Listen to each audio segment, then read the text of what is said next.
Welcome back to News Geelong. In 2010, Sarah Henderson missed winning the federal seat of Corangamite by 771 votes against Darren Cheeseman. It's deja vu all over again, as Sarah is the nominated Liberal candidate to stand again for the seat of Corangamite in the next federal election.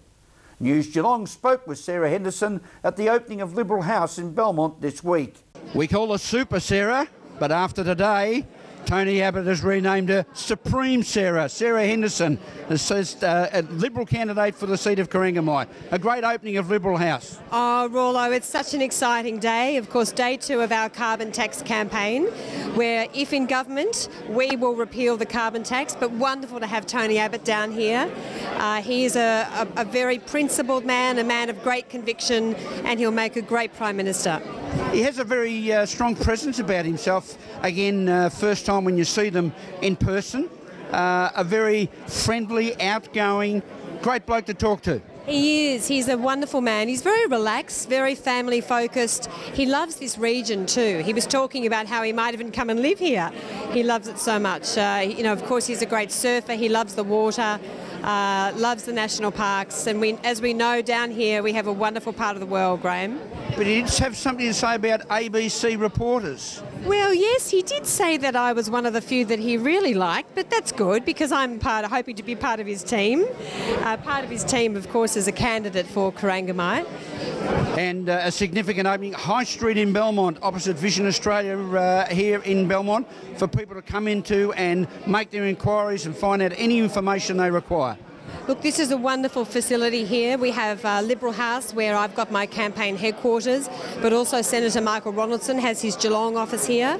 So anyone that has any issues that wants to come in, either to help or for us to address an issue, we are here, we're willing to help, and we're very determined to win back the seat of Corangamite.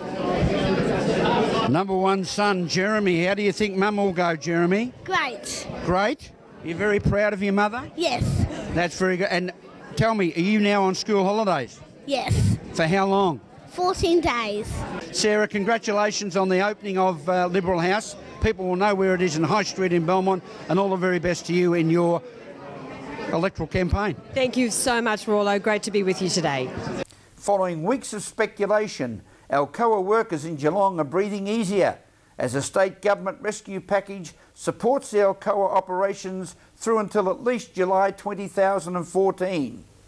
Ian Nichols reports. The City of Greater Geelong is very pleased that Alcoa has been thrown a lifeline for its Point Henry smelter. $40 million from the federal government will go a long way to ensuring its immediate future.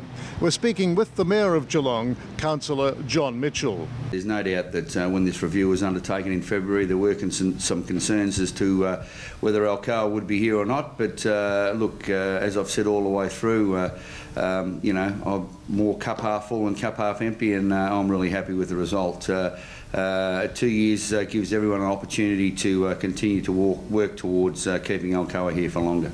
Well, when you went to the United States and had meetings with the head office, you came away optimistic about the future. Did you believe that this was a genuine review of the company?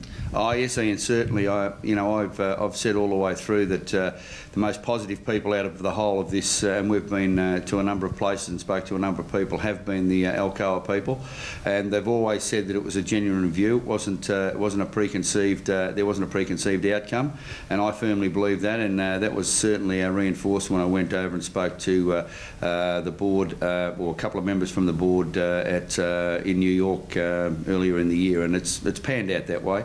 You know, look, it's difficult times for Alcoa, there's no doubt about that. High Australian dollar, low commodity price, a lot of inventory stacked around the world, you know, but there is a demand. The demand for aluminium keeps growing. So, you know, yes, it's a good result for Geelong, and I'm sure we'll continue to work towards keeping Alcoa here for another 50 years. Well, global conditions, of course, could change over the next couple of years, and we're in the lap of the gods there, aren't we?